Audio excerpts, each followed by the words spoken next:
Start कर रहे हैं। 18 तक हमारे हो गए थे लास्ट क्लास में। क्वेश्चन नंबर 19 इसमें बोल रहा है what is capital transfer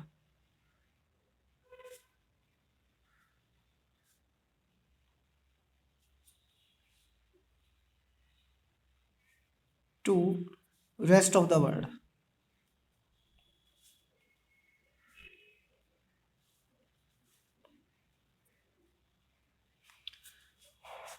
capital transfer to rest of the world का मीनिंग हमें समझना है। देखो एग्जाम्पल समझते हैं। सपोज ये इंडिया है और ये बाकी अदर कंट्रीज है, यानी कि रेस्ट ऑफ द वर्ल्ड है।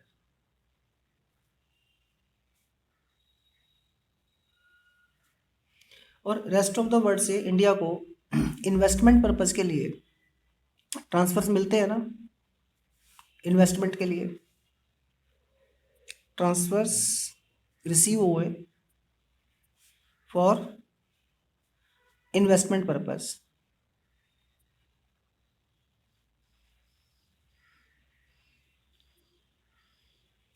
सपोज ट्रांसफर जो रिसीव हुए 100 रुपीज़ के ट्रांसफर रिसीव हुए। इसी तरीके से इंडिया ने भी पूरे साल भर में रेस्ट ऑफ वर्ल्ड को ट्रांसफर्स दिए होंगे। ठीक है, transfer given for investment purpose. Suppose India ने ट्रांसफर पर्पज के लिए जो इन्वेस्टमेंट दिए 70 रुपीज़ के दिए। ठीक है, तो अगर 100 रुपीज़ हमें रिसीव हुआ और 70 रुपीज़ हमने पे किए तो current transfer to rest of the world मतलब हमने नेट में कितने दिए, या सॉरी कैपिटल ट्रांसफर। तो ये हो जाएगा capital transfers to rest of the world.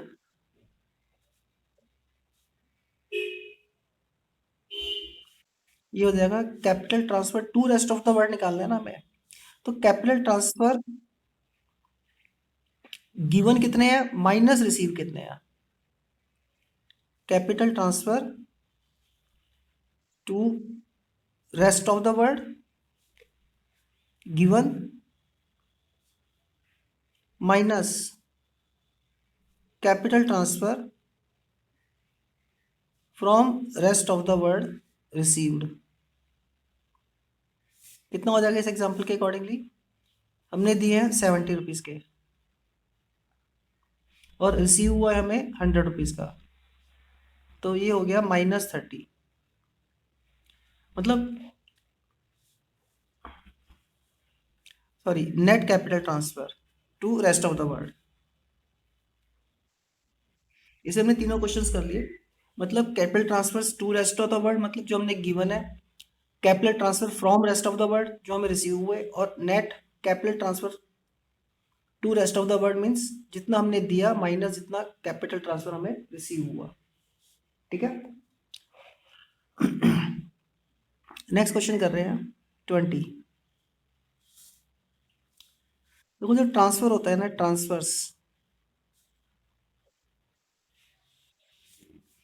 Transverse का देना कंपलसरी है या हमारी मर्जी के ऊपर डिपेंड करता है। उसके बेस पे दो पार्ट्स में डिवाइड किया जाता है। एक होता है वॉलेंटरी ट्रांसफर और एक दूसरा होता है कंपलसरी ट्रांसफर।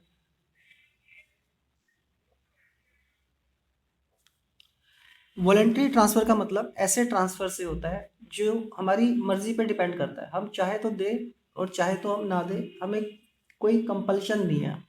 ठीक है ना। जैसे एग्जाम्पल के लिए स्कॉलरशिप्स है।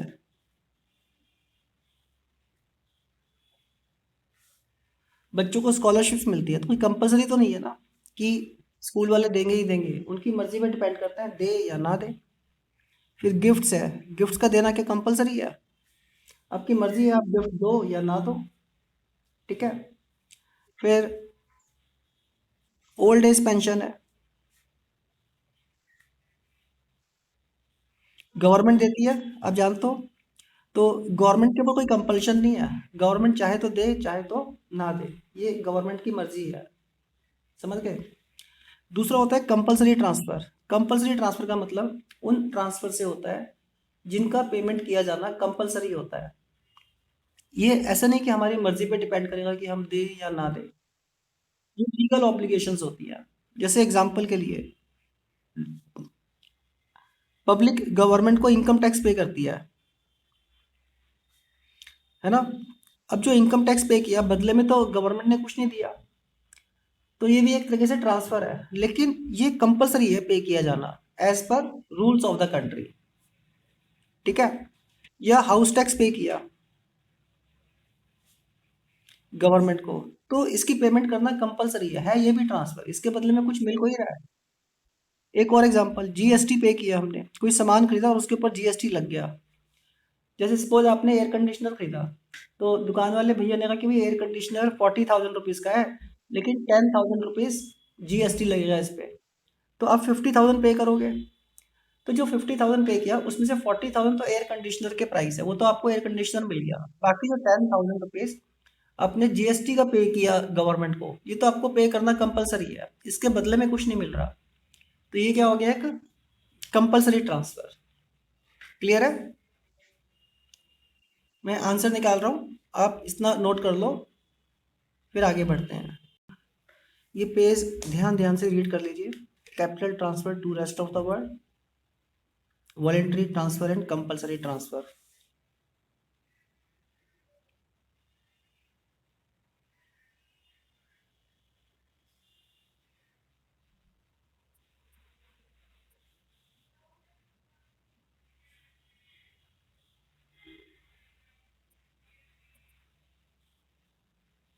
ये पेज भी रीड कर लीजिए।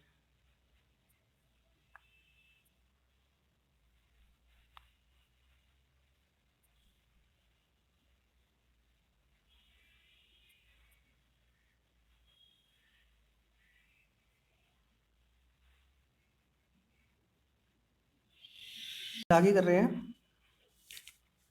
टाइप्स ऑफ गुड्स, बहुत ध्यान से समझना है, कंफ्यूजिंग सा है टॉपिक थोड़ा, लेकिन आप ध्यान ध्यान से समझोगे तो कोई दिक्कत नहीं आएगी। टाइप्स ऑफ गुड्स, गुड्स के ना मेनली दो टाइप्स होते हैं। First one is intermediate good,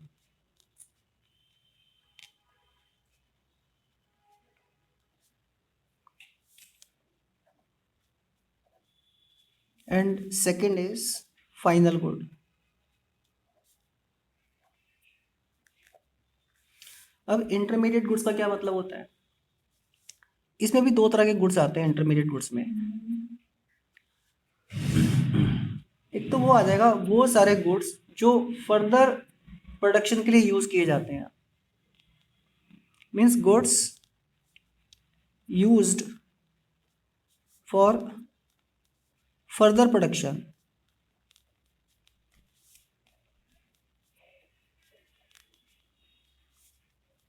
of other goods,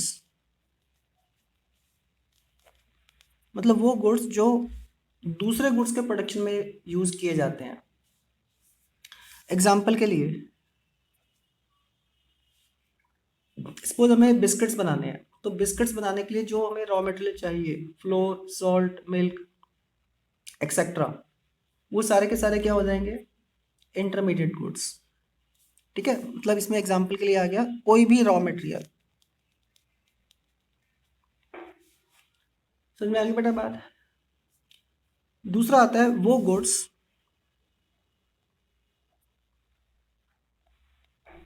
which are for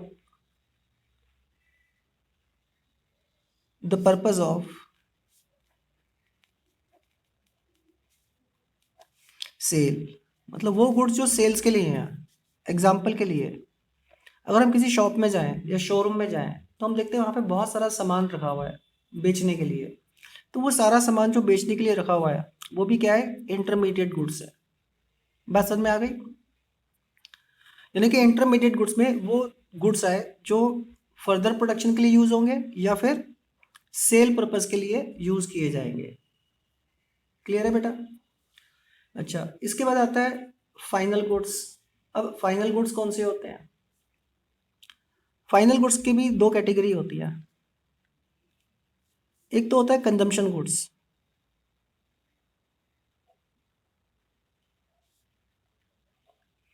consumption goods का मतलब है वो गुड्स जो हाउस होल्ड्स खरीद के लेके चले गए अपने घरों में अपने यूज़ के लिए।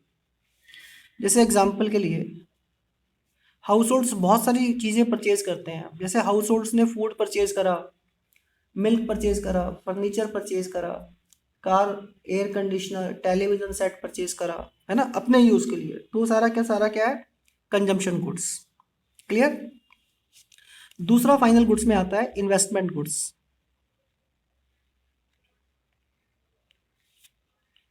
इन्वेस्टमेंट गुड्स का मतलब क्या होता है, जो बड़ी बड़ी फर्म्स होती हैं या छोटी छोटी फर्म्स होती हैं, बड़ी कंपनी हो छोटी कंपनी हो, वो अपने फैक्ट्री के अंदर प्रोडक्शन के लिए है ना ड्यूरेबल मशीन्स खरीदती हैं।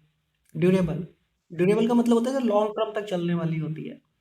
जैसे कि मारुति कंपनी है, मारुति कंपनी ने अपने पर्पस के लिए अपने यूज़ के लिए मशीन्स खरीदी, बिल्डिंग्स खरीदे, फर्नीचर खरीदे और ट्रक्स खरीदे, एयरक्राफ्ट्स खरीदे, बेचने के लिए नहीं बेटा, अपने यूज़ करने के लिए। और ये सारी चीज़ें लॉन्ग टर्म तक यूज़ की जाएंगी। तो ये सारी चीज़ें क्या कहलाती हैं, इन्वेस्टमेंट गुड्स। अब इन्वेस्टमेंट गुड्स हो या कंजम्पशन गुड्स हो, दोनों को मिला के क्या कहा जाएगा, फाइनल गुड्स। यहाँ पे कुछ स्पेशल पॉइंट्स भी आपको ध्यान रखने हैं। वो स्पेशल पॉइंट नंबर 1 क्या है, ये जो इंटरमीडिएट गुड्स आप देख रहे हो ना, ये वाले, जैसे ही ईयर एंड होगा, पहला स्पेशल पॉइंट, जैसे ही ईयर का एंड आएगा, ठीक है ना, करंट ईयर जैसे ही एंड होगा, तो जो भी रॉ मटेरियल एक्सेट्रा फैक्ट्री में रखा हुआ था, आज की डेट तक तो वो इंटरमीडिएट गुड्स था। या दुकानों में जो सामान बिकने के लिए रखा हुआ था वो भी क्या था, इंटरमीडिएट गुड्स था। लेकिन जैसे ही ईयर का एंड हुआ, तो फिर ईयर एंड में ना इन सभी गुड्स, बेशक वो फर्दर प्रोडक्शन के लिए रॉ मटेरियल हो या फिनिश गुड्स जो बिकने के लिए दुकानों में रखे हुए हैं, ये सारे के सारे गुड्स जो आज की डेट तक इंटरमीडिएट गुड्स हम बोल रहे थे, ईयर एंड आते ही हम उसको क्या बोलते हैं, ईयर एंड आते ही वो बन जाते हैं इन्वेस्टमेंट गुड्स। और इन्वेस्टमेंट गुड्स किस कैटेगरी में आते हैं, फाइनल गुड्स की कैटेगरी में। क्लियर है ये बात। अच्छा, second point, second important point या स्पेशल पॉइंट, गवर्नमेंट जो होती है ना बेटा, मिलिट्री पर्पस के लिए एयरक्राफ्ट खरीदती है और ट्रक्स खरीदती है, टैंक्स खरीदती है, मिलिट्री पर्पस के लिए, ठीक है। ये भी लॉन्ग टर्म तक यूज होंगे, तो देखने में लगता है कि ये इन्वेस्टमेंट गुड्स है। लेकिन इंडिया में है ना, इनको इंटरमीडिएट गुड्स माना जाता है। समझ में आई है बात।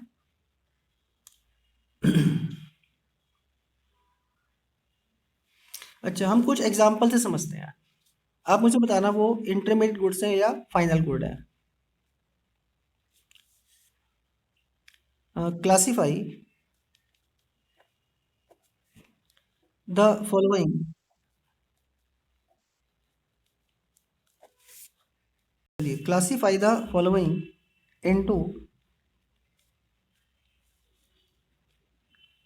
इंटरमीडिएट गुड,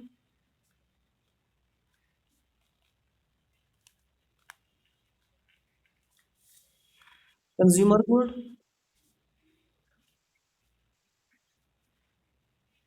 और investment goods.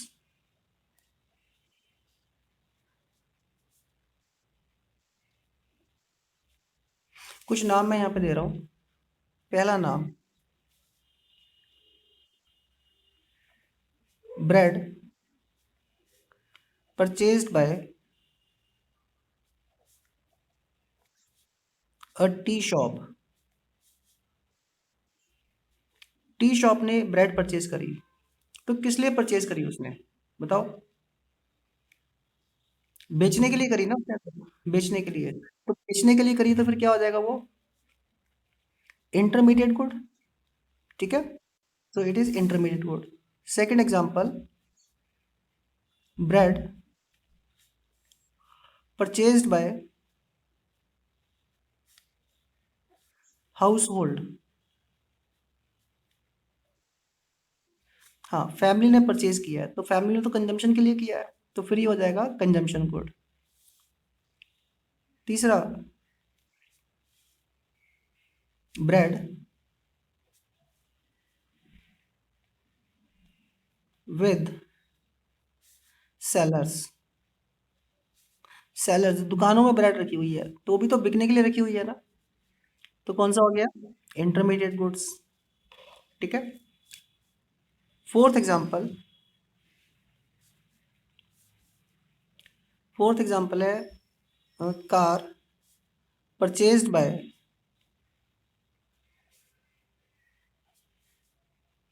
A car dealer.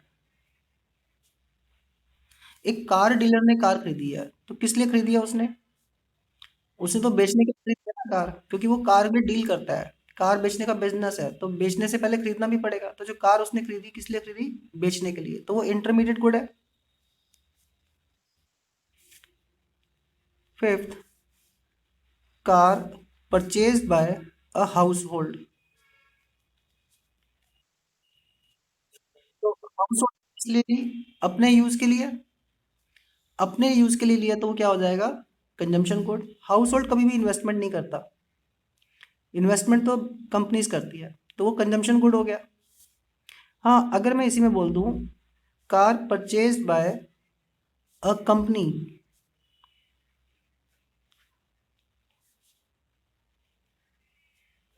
Company ने कार खरीदा है, किस लिए? कंपनियां जो होती है बड़ी बड़ी कंपनियां वो भी तो कार खरीदती है ना, बेचने के लिए नहीं, अपने यूज करने के लिए, बिजनेस में यूज करने के लिए। और ये लॉन्ग टर्म तक यूज की जाती है, समझ रहे हो ना? तो अगर एक कंपनी ने कार खरीदी अपने बिजनेस में लॉन्ग टर्म तक यूज करने के लिए, तो वो क्या हो गया उसका? Investment good. ठीक है। Seventh, car purchase by government for army purpose. Government ने आर्मी के लिए कार खरीदी है। तो मैंने आपको बताया था बेटा स्पेशल पॉइंट में, आर्म्ड फोर्सेस के लिए जो एयरक्राफ्ट, ट्रक्स, जितनी भी चीजें खरीदी जाती है गवर्नमेंट के थ्रू, वो किसके अंदर आती है? इंटरमीडिएट गुड्स में आती है वो।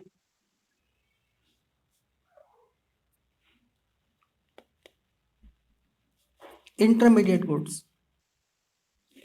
और कंपनी ने जो खरीदी थी ये क्या थी? Investment good.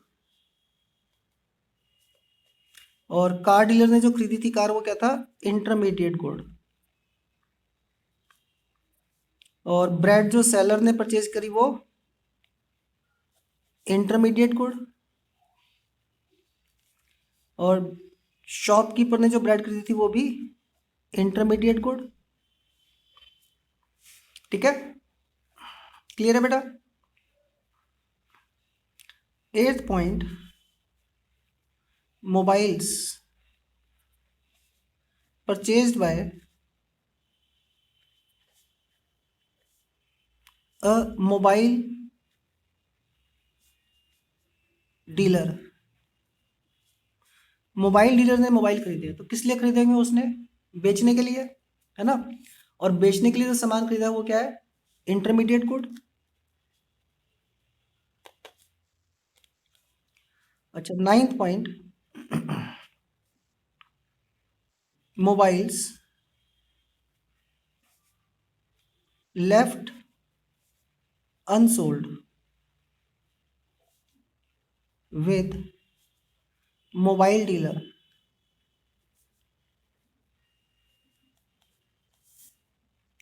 Eight the end of year. हाँ, अब मैंने बताया था जितने भी इंटरमीडिएट गुड्स होते हैं, जैसे ही ईयर का एंड आता है वैसे ही हम उसको इन्वेस्टमेंट मानते हैं, यानी कि वो फाइनल गुड बन गए, है ना? तो ये इन्वेस्टमेंट गुड हो गया।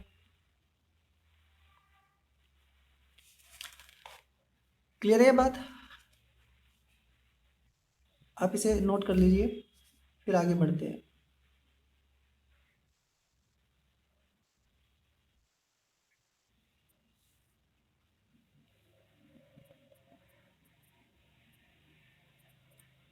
हाँ जी, ये आंसर 21, नोट रीड कर लीजिए ध्यान ध्यान से।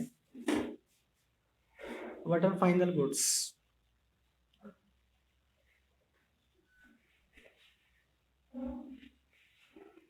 ये वाला पेज भी ध्यान ध्यान से रीड कर लो।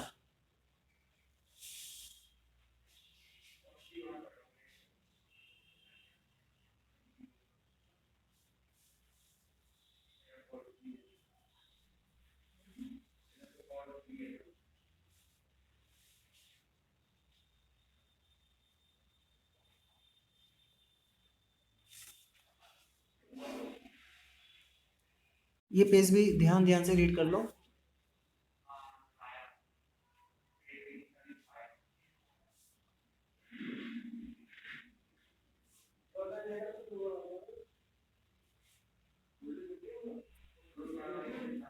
नेक्स्ट क्वेश्चन कर रहे हैं, क्वेश्चन नंबर 23। इसमें बोल रहा है व्हाट इज प्रोडक्शन बाउंड्री।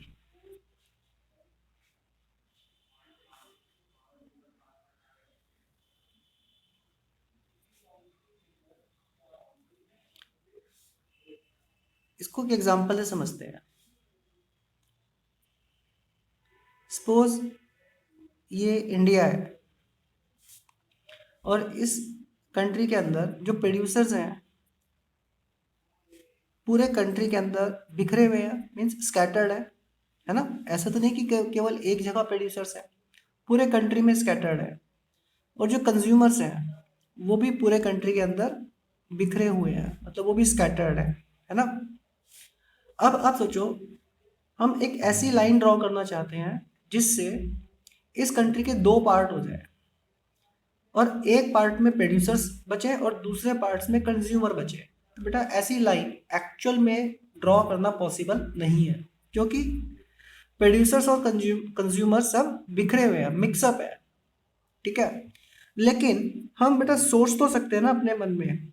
हमने सोचा कि हमने इस कंट्री के अंदर एक ऐसी लाइन ड्रॉ करी जिससे इसके दो पार्ट हो गए, ठीक है। और एक पार्ट के अंदर सारे कंज्यूमर्स बच गए और दूसरे पार्ट्स में सारे के सारे प्रोड्यूसर्स हैं। हमने ऐसा सोचा है। तो ये जो इमेजिनरी लाइन हमने ड्रॉ करी, सोचा, इसी इमेजिनरी लाइन को कहा जाता है प्रोडक्शन बाउंड्री। तो प्रोडक्शन बाउंड्री को कैसे डिफाइन करोगे बेटा? It is an imaginary line around the production sector of A company, of a country, ठीक है।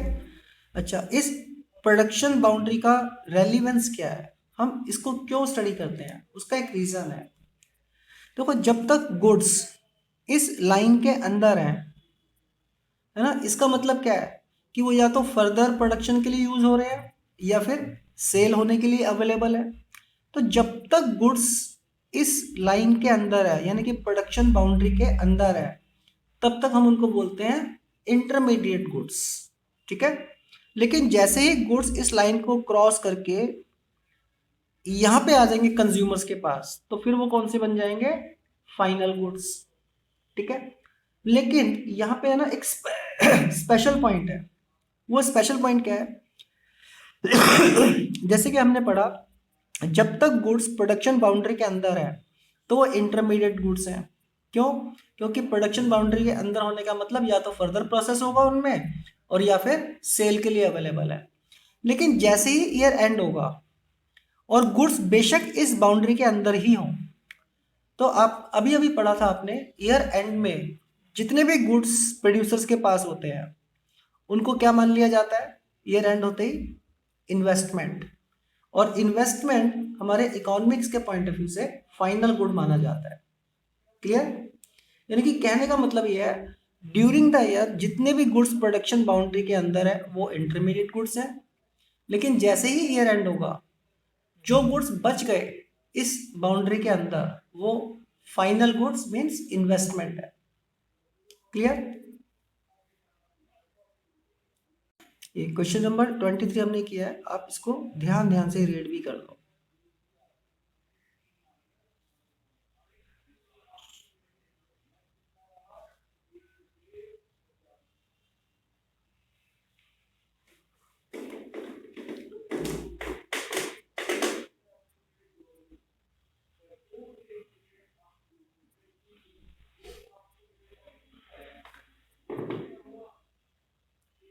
हाँ जी बेटा, क्वेश्चन नंबर 24 कर रहे हैं। Intermediate goods and final goods में डिफरेंस क्या है? तो अभी आप इंटरमीडिएट गुड्स जान चुके हो, फाइनल गुड्स भी जान चुके हो। इनका डिफरेंस जस्ट आपको रीड करना है। आंसर मैं निकाल रहा हूँ, ये आप ध्यान ध्यान से रीड कर लीजिए। पहला तो मीनिंग ही है, सेकंड नेचर। हमें ध्यान रखना है बेटा, इंटरमीडिएट गुड्स की जो वैल्यू होती है उसे हम national income and domestic income में इंक्लूड नहीं करते, जबकि फाइनल गुड्स की वैल्यू को नेशनल एंड डोमेस्टिक इनकम में इंक्लूड किया जाता है। फिर दूसरी, डिमांड। कोई भी इंटरमीडिएट गुड है, सपोज रॉ मटेरियल, उसकी डिमांड किस लिए की जाती है? हम रॉ मटेरियल क्यों खरीदते हैं? क्योंकि उन रॉ मटेरियल से जिन चीज़ों को बनाया जाएगा, जिन गुड्स को बनाया जाएगा, उन गुड्स की डिमांड है। मतलब हम रॉ मटेरियल को रॉ मटेरियल की डिमांड की वजह से नहीं खरीदते, बल्कि रॉ मटेरियल से जो गुड्स बनाए जाएंगे उन गुड्स की डिमांड है, इस वजह से रॉ मटेरियल की डिमांड की जाती है। तो इसका मतलब रॉ मटेरियल की डिमांड इनडायरेक्ट डिमांड है। इनडायरेक्ट मीन्स डेराइव्ड डिमांड है, जबकि फाइनल गुड्स की डिमांड है ना, डायरेक्ट डिमांड है। क्यों? क्योंकि फाइनल गुड्स की डिमांड किसी और गुड्स की डिमांड की वजह से नहीं है, वो तो फाइनल गुड्स की डिमांड फाइनल गुड्स की वजह से ही है। जैसे फॉर एग्जांपल, हम मेडिसिन की डिमांड करते हैं, क्यों? क्योंकि हमें मेडिसिन की ज़रूरत है, तो मेडिसिन की डिमांड डायरेक्ट डिमांड हो गई। लेकिन मेडिसिन बनाने के लिए रॉ मटेरियल की डिमांड की जाती है। तो रॉ मटेरियल की डिमांड क्यों की जाती है? क्योंकि उस रॉ मटेरियल से जो मेडिसिन बनेगी उन मेडिसिन की डिमांड है ना। तो इसलिए रॉ मटेरियल की डिमांड क्या हो गई? इनडायरेक्ट या डेराइव्ड डिमांड। नेक्स्ट पॉइंट है फिर वैल्यू एडिशन। वैल्यू एडिशन का मतलब है कि जो इंटरमीडिएट गुड्स है ना, उनकी वैल्यू को भी इंक्रीज करना होता है। जैसे फॉर एग्जांपल, हमने रॉ मटेरियल परचेज किया मान लो 100 रुपीज़ का, तो उससे जो गुड्स बनेंगे उनकी वैल्यू 100 रुपीज़ तो नहीं होगी ना। रॉ मटेरियल को प्रोसेस करेंगे, मेहनत लगेगी, तो उनकी वैल्यू तो 150 या 200 या 300 रुपीज़ होगी। यानी कि इंटरमीडिएट गुड्स की वैल्यू को अभी इंक्रीज किया जाना बाकी है, मतलब उसमें वैल्यू एडिशन होना है। लेकिन फाइनल गुड्स, उसमें कोई वैल्यू एडिशन अब होना बाकी नहीं है, वो तो फाइनल स्टेज तक पहुंच चुके हैं। फिर प्रोडक्शन बाउंड्री। जो इंटरमीडिएट गुड्स होते हैं ना, वो प्रोडक्शन बाउंड्री के अंदर ही होते हैं, जबकि फाइनल गुड्स प्रोडक्शन बाउंड्री को क्रॉस करके कंज्यूमर सेक्टर के पास आ जाते हैं। फिर एग्जांपल्स, जैसे डेयरी शॉप्स में मिल्क यूज होता है बेचने के लिए, कोयला यूज होता है फैक्ट्रीज में प्रोडक्शन करने के लिए, तो ये किसके एग्जांपल्स है? इंटरमीडिएट गुड्स के। और अगर एक हाउस होल्ड मिल्क परचेज कर लेता है अपने कंजम्पशन के लिए, तो वो क्या है? एक फाइनल गुड है। या हम एक प्रॉपर्टी परचेज करते हैं अपने रहने के लिए, तो भी क्या, हमारी इन्वेस्टमेंट मीन्स फाइनल गुड है। क्लियर? क्वेश्चन नंबर 25, यहाँ पे विद रीजन क्लासिफाई करना है कौन से इंटरमीडिएट गुड्स हैं या फाइनल प्रोडक्ट्स हैं। First point, furniture purchased bye school.